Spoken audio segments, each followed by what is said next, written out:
Admiral साहब, सबसे पहले आपकी तरफ आता हूं। आज सुबह जो इजराइल और खित्ते में मौजूद अमरीकी अहदाफ के खिलाफ एक बड़ा मिसाइल और ड्रोन हमला किया गया है, इसे इस जंग का सबसे ताकतवर और मोहलिक हमला करार दिया जा रहा है। आपने अब तक की ईरान की जो स्ट्रेटजी है हमलों के हवाले से, कि जिसमें बड़ी मिकदार में पहले मिसाइल्स फायर किए गए, फिर उनकी मिकदार रफ्ता रफ्ता कम कर दी और वहां पे ये तासुर मिला कि शायद इसके ज़खायर खत्म हो रहे हैं और फिर बड़े हमले दोबारा से शुरू किए हैं, ये किस कदर इनकी जो ये हिकमत अमली है ये कारगर साबित हुई? जी, जैसे आपको मालूम है कि जंग जो है वो एक दुश्मन की विल पावर का इम्तिहान है कि किस तरह उसकी विल पावर को डिफीट किया जाए। तो अभी जंग 11वें रोज में दाखिल हो चुकी है, बेताशा नुकसान हुआ है दोनों जानिब। ईरान में तो आपने देखा, और दूसरी तरफ इसराइल में भी तबाही फिरी है, और जो अमेरिका के जो फौजी अड्डे हैं और बहरी अड्डे हैं गल्फ के अंदर, उसके अंदर भी बेताशा नुकसान हुआ है। तो अभी बीच में ईरान का अपने टेम्पो को स्लो कर देना एक इंडिकेशन ये थी कि शायद वो कंजर्वेशन की तरफ जा रहा है और वो एक लंबी जंग खेलना चाह रहा है, देख रहा है वो। लेकिन अभी हमने देखा कि साथ में ट्रंप साहब की तरफ से एक बयान सामने आया कि शायद जंग अभी जल्दी खत्म हो जाएगी और मैं जल्द इसका इसराइल से मशवरा करके फैसला करूंगा। और हमने देखा कि तेल की कीमतें फौरन नीचे आई, उससे एक तासुर ये शायद पैदा हो गया कि अभी शायद जंग खत्म हो जाएगी। लेकिन फिर अभी हमने देखा कि अभी ईरानी बहरिया की जो माइन बिछाने वाली कश्तियां हैं उनको टारगेट किया गया, और ईरान की तरफ से 3 बहरी जहाजों को आज टारगेट किया गया है गल्फ के अंदर। ईरान ने क्लेम नहीं किया अभी, हो सकता है ये भी फॉल्स फ्लैग की तरह से ही हो। और ये जो बड़ा मिसाइल हमला किया गया आज, तो इससे ये बिल्कुल वाज़ेह होता है कि एक दूसरे की पेशेंस, सब्र को आजमाया जा रहा है, और वो जो वायलेंस को और हॉस्टिलिटीज को और उनकी स्केल बढ़ा के एक एग्जैक्ट पॉइंट की तरफ लेके आया जा रहा है, ताकि अमेरिका का मुतालबा है कि ईरान जो है वो अनकंडीशनल सरेंडर करे, बगैर किसी शर्तों के हथियार डाल दे, जो मेरे ख्याल में मुमकिन नहीं है। इसी तरह ईरान के मुतालबात अभी बहुत वाज़ेह तौर पे सामने आए हैं कि अमेरिका सैंक्शन हटा दे, गल्फ के ममालिक से निकल जाए, और मेरे ख्याल में कोई इस तरह की बात सामने आई है कि $500 बिलियन का जंगी तावान भी अदा करे। देखा जाए तो ये भी एक बहुत ही हाई एंड मुतालबात हैं तीनों।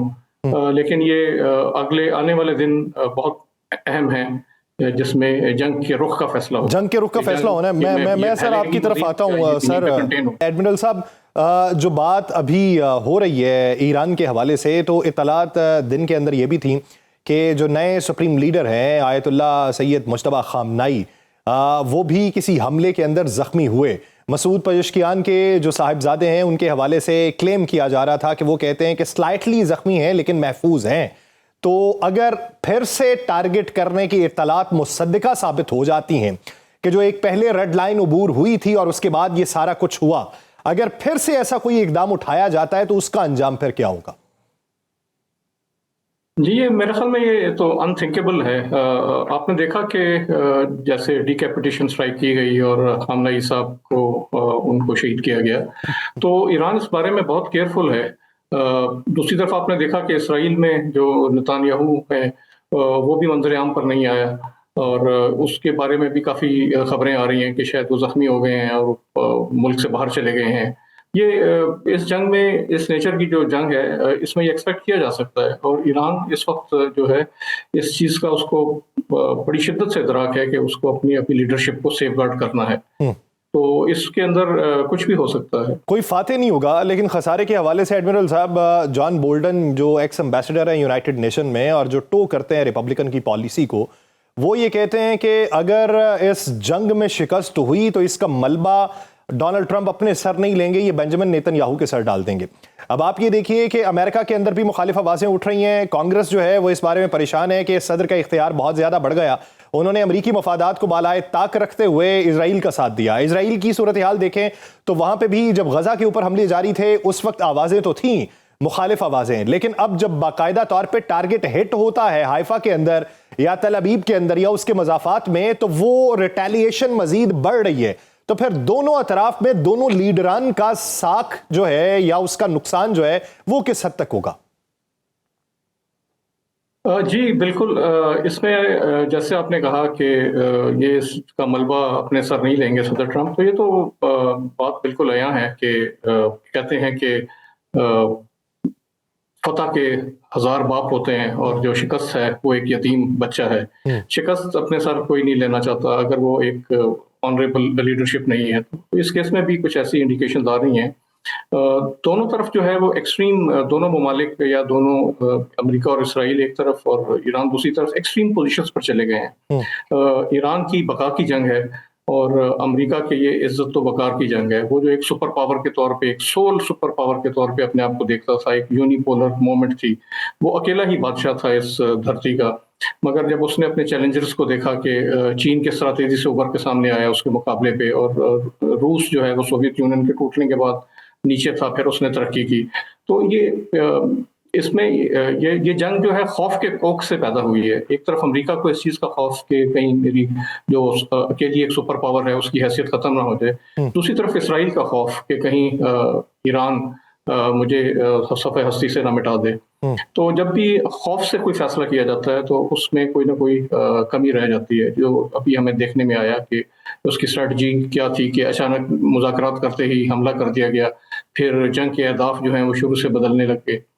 और इसमें एक भी ताकत का नशा भी शामिल है अमेरिका का, कि अमेरिका का नहीं मैं कहूँगा बल्कि जो ट्रंप साहब हैं उनका, कि वो एक इस हुब्रस में यानी ताकत के नशे में अंधे हो जाए, तो वो कंडीशन एक हुब्रस कहलाती है कि जिसमें वो एक गुरूर में आ जाते हैं कि मैं कुछ भी कर सकता हूँ। और अगर आप ये समझें कि मेरे पास एक हथौड़ा है, तो आपको हर चीज़, हर मुश्किल जो है वो एक कील की सूरत में नजर आती है। तो उनका ये ख्याल था कि मैं अपनी फौजी ताकत से, बेपनाह फौजी कुव्वत से इस मसले का हल निकाल लूंगा, लेकिन ये उनकी मफरूजात गलत साबित हुए। लेकिन एडमिरल साहब, ये तो बच्चों वाला मामला है डोनाल्ड ट्रंप के ऊपर। इजराइल का अगर मंजरनामा देखें तो उसके ऊपर लबनान पे जो वाइट फास्फोरस फेंका गया है, और फिर जो ईरान में तेहरान पे ऑयल डिपो का हमला किया गया, इस ज़िमन के अंदर इत्तलात ये हैं कि अमेरिका ने मना किया था इजराइल को कि ऑयल जो रिजर्व्स हैं उनके ऊपर हमले ना किए जाएं, और अगर उसके केमिकल के असरात होते हैं तो फिर जवाबन जो है वो तेहरान भी गल्फ के अंदर वार करेगा, और फिर वो जो $1 ट्रिलियन की इन्वेस्टमेंट के दावे हैं अमेरिका के अंदर वो बैकफुट पे चले जाएंगे। तो अब इस ज़िमन के अंदर अमेरिका की पोजीशन आने वाले दिनों में क्या होगी और इजराइल के लिए परेशानी क्या हो सकती है? जी, आपका सवाल मुझसे है? एडमिरल साहब से सवाल कर रहा हूं सर।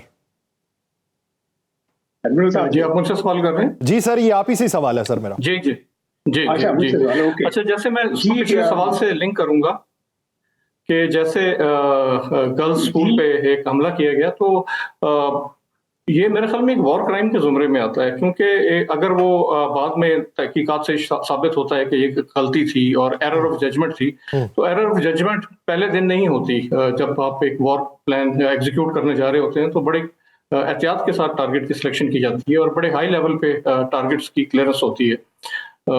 इसमें ये भी सुनने में आ रहा है कि चूंकि एक शॉक एंड ऑ और एक बहुत बड़ा हमला करना था, तो उसके लिए AI का इस्तेमाल किया गया। एक एंथ्रोपिक कंपनी है जिसका एक इंजन है क्लॉड, उसकी मदद ली गई, और आपने देखा कि पेंटागन और ये जो एंथ्रोपिक कंपनी के दरमियान ताल्लुकात भी कितने कशीदा हो गए हैं, क्योंकि वो एंथ्रोपिक कंपनी नहीं चाहती थी कि उसके AI के इंजन को, जो कि अभी इतना मैच्योर नहीं है, इतना इनडिस्क्रिमिनेटली इस्तेमाल किया जाए। तो इसमें ये बहुत बड़ी फाश गलती सामने आई है, और ये एक लीडरशिप की रिस्पॉन्सिबिलिटी है। ये चीज़, और जैसे फास्फोरस बम और ऑयल डिपोज को निशाना बनाना, जिसका एक टॉक्सिक फ्यूम्स और एक जो कि केमिकल वॉरफेयर के बॉर्डरिंग उसमें आता है, इनका काफ़ी खमियाजा भुगतना पड़ेगा, और ये तारीख भूलेगी नहीं। आज तक तारीख वियतनाम में माई लाई मसाकर को नहीं भूली, जिसमें अमेरिकी फौज की एक बटालियन ने एक वॉर क्राइम्स किए, इनडिस्क्रिमिनेट किलिंग की। आजकल दुनिया नेपाम गर्ल को नहीं भूली, वो एक तस्वीर जिसने वियतनाम जंग का नक्शा तब्दील कर दिया। ईरान से अभी ये वीडियोस गर्ल स्कूल की और तस्वीरें आएंगी, और मेरे ख्याल में इसमें काफ़ी सुबकी होगी बाद में अमेरिका को। बाद में काफ़ी सुबकी होगी।